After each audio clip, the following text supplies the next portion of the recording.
In the high deserts of the American West, new federal rules are moving to pack more cattle onto public soil while quieting the voices of the people who live nearby.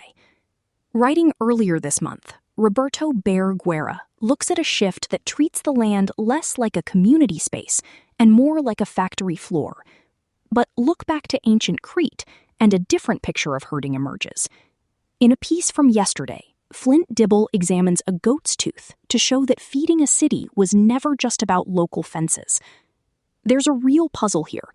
Is the land a simple machine for meat, or a shared resource that requires many different voices to survive?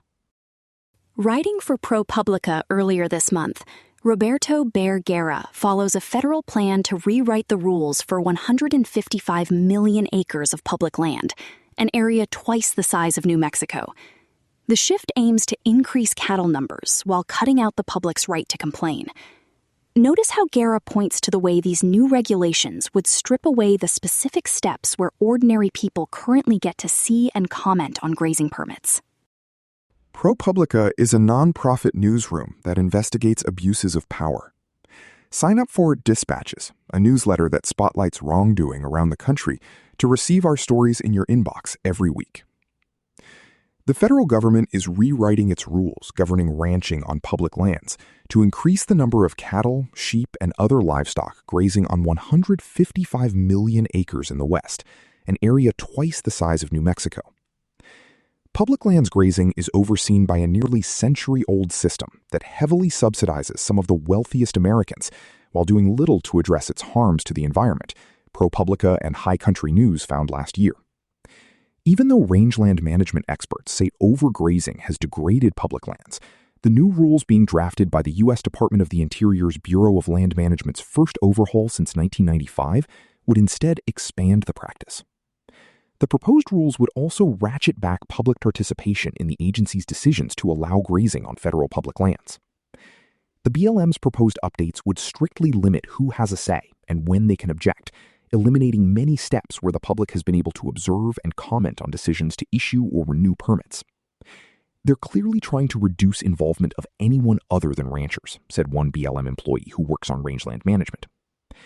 The BLM did not respond to questions about the proposed regulations, which were released publicly in May and, after a period for public comment, will go back to the agency in mid-July for further review. In a June news release announcing the action, the agency said it, quote, reflects the Trump administration's priority to reduce unnecessary regulatory burdens, promote productive working lands, and strengthen local economies. ProPublica and High Country News spoke to multiple current and former BLM employees to gauge the impact of the proposed regulations. Some, like the BLM staffer who works on rangeland management, requested not to be named because they still are employed by the agency. The employees agreed that the updated regulations offer several concrete benefits, including a requirement that the agency study the ecological impacts of all uses of public lands, from timber harvesting and recreation to mining and oil drilling. The current rules limit such reviews to the livestock industry, where they have uncovered tens of millions of acres of damage due to overgrazing.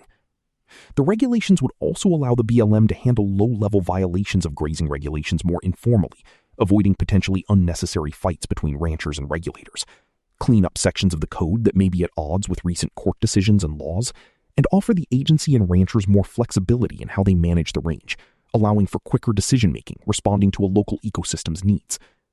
Tim Canterbury, president of the Public Lands Council, a ranching trade group, in a news release called the update a massive step forward. He said the existing regulations grew from the cattle-free by 93 movement of the early 1990s that was hostile to ranching and aimed to rid public lands of livestock. The resulting regulations all but ensured ranchers did not have the flexibility to take full advantage of the scientific and management advances that the industry has made over the last 35 years, Canterbury said. Other groups working on rangeland management say the regulations go too far in the opposite direction, tipping the scales toward ranchers. They point to proposals allowing ranchers to continue business as usual if they appeal agency decisions limiting grazing, threatening Native American tribes' ability to graze bison, and enshrining highly subsidized grazing fees. ProPublica and High Country News found that in 2024, the federal government charged ranchers $284 million below market rate for the use of public lands. We can expect considerably more places where cows and sheep are going to be, and more damage, said Josh Osher, Public Policy Director of the Western Watersheds Project, a conservation group. I think we see big impacts on wildlife. Back to the Ronald Reagan years. The livestock industry influenced the regulatory rewrite from both outside and inside the Interior Department. The National Cattlemen's Beef Association and Public Lands Council, two main trade groups, publicly celebrated their meetings with the secretaries of the Interior and Agriculture departments in the spring. Among their agenda items was a memorandum of understanding allowing the trade groups to give guidance to the departments, including on a grazing action plan that involved updating regulations. The groups did not respond to requests for comment. The Western Landowners Alliance, which represents conservation-minded ranchers and landowners, said it's still evaluating the regulations. Representatives of Native American tribes and conservation groups, meanwhile, told ProPublica and High Country News that the administration offered them no opportunity to provide input on the draft regulations before they were published. They also take issue with the process due to the involvement of Karen Bud Phelan, a high-ranking official in the Interior Department and a longtime grazing advocate whose family is in the ranching business. She served in the first Trump administration and was barred from discussing grazing policy due to potential conflicts of interest. But after rejoining the department, she received an ethics waiver allowing her to work on grazing policy. In December, Bud Phelan participated in a discussion about public lands management with Republican Senator Cynthia Lummis of Wyoming. During that event, Bud Phelan called grazing regulations the issue that, quote, probably was the closest to my heart, and gave a rare view into the effort to update them. You want to know what put the public ranch land out of business? It was Bruce Babbitt's regulations, she told Lummis, referring to President Bill Clinton's Interior Secretary from 1993 to 2001. By the first of next year, you will see fully new regulations that don't just fix a few of the Babbitt things. We went back to the Ronald Reagan years and are putting back in those regs. I am so excited about these regulations, she said. Native American tribes that manage bison herds say Bud Phelan's efforts to aid ranchers could hurt their operations. Several rancher and stock grower associations in Montana, which at one time were represented by Bud Phelan, have railed against a conservation group called American Prairie that uses permits to graze bison herds to revitalize local ecosystems. The ranchers worry this will cost them subsidized leases and that the bison could spread disease to their cattle. The Trump administration has sided with the ranchers in the dispute, first by revoking American Prairie's permits, and then by redrafting grazing regulations to mandate public lands livestock operations be production-oriented, potentially eliminating permits for herds used to revitalize ecosystems. Tribes fear they too could lose permits for the bison herds they manage to preserve cultural practices or restore the land.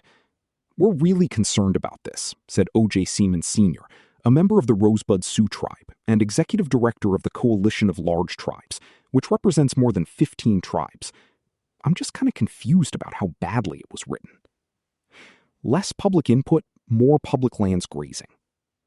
Ranchers have long complained that conservationists are quick to sue to prevent them from placing their herds on public lands, miring their businesses in litigation.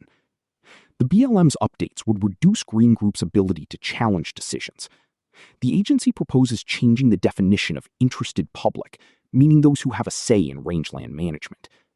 Under the new proposal, the public would have to prove a cognizable interest in the grazing in question. The agency did not respond to a request to define its use of the word. But a former BLM higher-up said that would likely set a higher bar for who gets advance notice of agency decisions and their ability to comment on them. Environmentalists assume it means only those with a business interest would be allowed to influence agency decision-making. The new regulations would also remove a mandate that the BLM include the public in consultation, cooperation, and coordination, the agency's process of gathering feedback when preparing to take actions, such as authorizing grazing. The update would significantly narrow who must be involved, staff said. Throughout the regulations, the agency proposed changes that would keep animals on the land. Mark Squillace, a law professor focused on natural resources at the University of Colorado Law School, noted that if a rancher appeals an unfavorable ruling, it is automatically paused, meaning the rancher can continue the very practices that had been found to be harmful. That effectively invites everyone to appeal to avoid the decision, Squillace said. That is a disaster. The new regulations also elevate cows' status as firefighters, making it easier to place herds on public lands under the justification that they eat vegetation that could become fuel for wildfires. Nada Culver, deputy director of the BLM during the Biden administration, said that some provisions would make it more difficult for agency staff to tell ranchers to take animals off the land, hindering their ability to address overgrazing. And renewing permits to continue grazing would be even easier under the new regulations, she said. The most text in this regulatory proposal is devoted to explaining why the public no longer gets to participate in pretty much every step of the process, Culver said. The Trump administration has also prioritized restocking vacant areas, which may be without cows and sheep because they are far from a water source, they need time to recover from wildfire, or the agency is attempting to eradicate invasive species. Within months of President Donald Trump returning to the White House, political appointees instructed staff to build lists of every vacant plot that might be eligible for more livestock. By the end of next year, Bud Fallon said in her discussion with Lummis, every single vacant allotment will be filled by a rancher. Roberto Bear Guerra leaves the story at a point of friction. 155 million acres of the American West are being remapped to prioritize cattle over the public's right to speak up. The logic coming out of the Bureau of Land Management treats these vast stretches of dirt and sagebrush primarily as a production line for meat. By cutting out the steps where neighbors or ecologists can object, the government is betting that a narrower, more streamlined management style is the best way to run a working range. But turn the page to Flint Dibble's work in ancient Crete, and the very idea of a single, correct way to manage animals starts to look a bit thin. While modern regulators try to lock in one specific vision of how ranching should function, the chemical signatures in ancient goat teeth show that the Greeks thrived by doing the exact opposite. They didn't choose between nomadic herding and local farm life, they used both at the same time.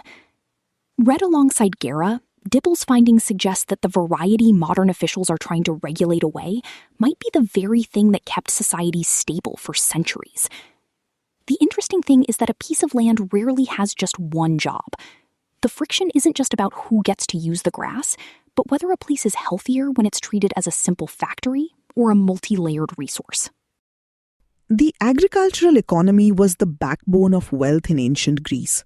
Food brought people together, whether in smaller groups at a wine-drinking symposium or the entire community in a sacrificial feast of epic proportions.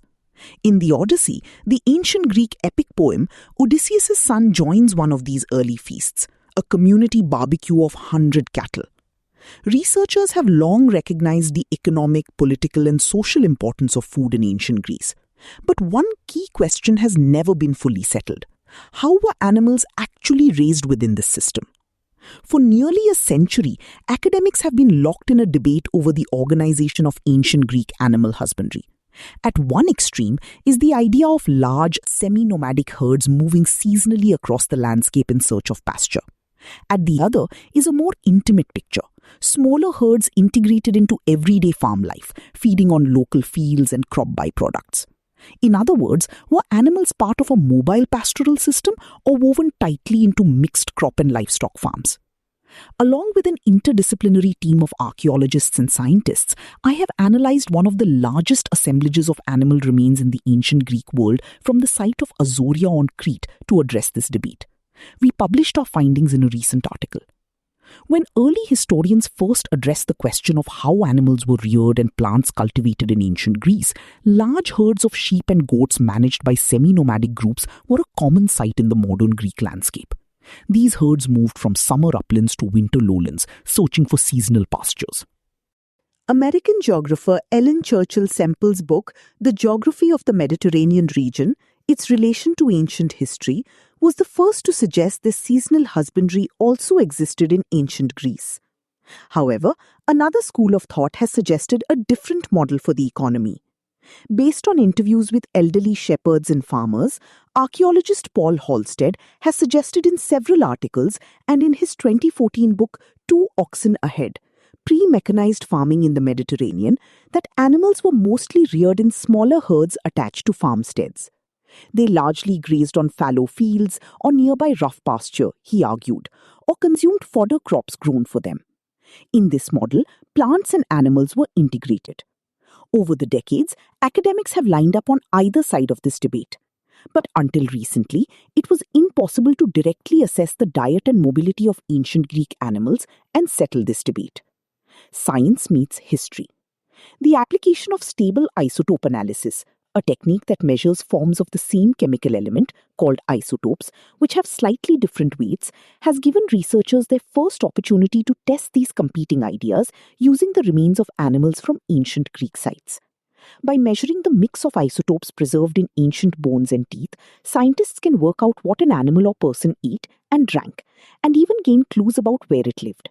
This is because food and water leave chemical signatures that become locked in the body over time. Atoms have multiple isotopes that vary their mass due to the number of neutrons. So, stable isotope analysis, which examines the amounts of different isotopes in archaeological remains, can answer questions about the sources, food, water, air, that contributed to the makeup of an animal or human. The ratios of carbon and nitrogen isotopes provide evidence for the sorts of food consumed by ancient animals. The ratios of oxygen-stable isotopes provide a seasonal signature for the growth of tooth enamel. By combining analyses of these different isotopes, it's possible to directly address the agropastoral debate and assess the seasonal diet of animals. The first applications of these techniques to ancient Greek animals only serve to complicate the situation. Due to expense and availability of samples, only a handful of animals were tested at sites like Knossos on Crete or Argelos in northern Greece. Rather than one model, a range of different animal husbandry strategies were identified in the samples analyzed from these sites. However, the small sample size meant researchers could not draw firm conclusions, other than confirming that animals in ancient Greece were raised using a mix of different farming methods. Unfortunately, how this mix showed up in the ancient economy was unclear. Our study at the site of Azoria on Crete is the first designed to explicitly test these two competing hypotheses in an analysis of 50 sheep and goats. Testing the competing hypotheses. Azoria is in many ways the ideal site for examining the economy that underpinned the early development of city-states. It was suddenly abandoned right before the start of the classical period, around 510 to 323 BC, in the early 5th century BC. This abandonment provides a snapshot of life at this moment, as the people left behind their trash, including plentiful animal and plant remains, and also their bulky pottery. The intact ceramic assemblages have helped us assess the function of different buildings and rooms. Near the top of the hill are a series of public buildings, including the communal dining building. Here, citizens regularly gathered to feast and discuss the matters of the day. On lower terraces are several houses for elite citizens. My analysis of over 240,000 animal remains from these spaces provides unprecedented insight into household dinners and public feasts. I found that the same animals of the same ages were consumed in houses and in the communal dining building. Mostly goats, followed by sheep, pigs and cattle. More interestingly, the food was prepared differently in feasts than at home, with professional butchers, likely sacrificial priests, wielding cleavers and chopping up cuts of meat for feasts, while household preparation was done using standard knives to slice meat. While this might suggest that the same animals were used in both kinds of meals, the isotope analysis shows that this is not the case. The carbon values from animals eaten at home match up with oxygen values taken from different points along the same tooth, which change with the season. This indicates that these animals were mainly raised near local farms and ate plants that changed with the seasons. However, the animals consumed in public feasts diverge from this pattern, showing an opposite pattern where carbon isotope values diverge from oxygen isotope values. This pattern indicates a movement between summer uplands and winter lowlands. Others show a flat trend to carbon isotopes, probably indicating they consumed specially grown fodder crops year-round. These results demonstrate that the ancient Greek food economy was more complicated than academics initially assumed. Rather than raising animals or plants together or separate from one another, both strategies existed. That said, it looks like the political unity of city-states may have been strengthened by large public sacrifices that provided meat for all citizens, made possible through the organized, specialized management of communal herds. These conclusions give us a new appreciation for the communities that formed ancient Greek city-states. They worked together to support one another and to feed one another, to create a setting for feasting and political life.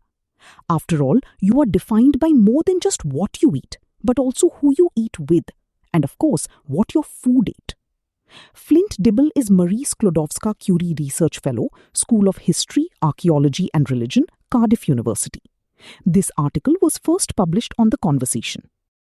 Traces of salt and soil left in ancient Cretan teeth show that herding was once a flexible, shared job that kept whole civilizations alive. Today, in the American West, that old way of working together is being replaced by closed-door rule changes and higher cattle counts that shut the public out. What's left to sit with is the gap between a piece of land treated like a factory and one treated like a neighborhood. If history shows that survival depends on many different people having a stake in the grass, who loses out when the gates are locked?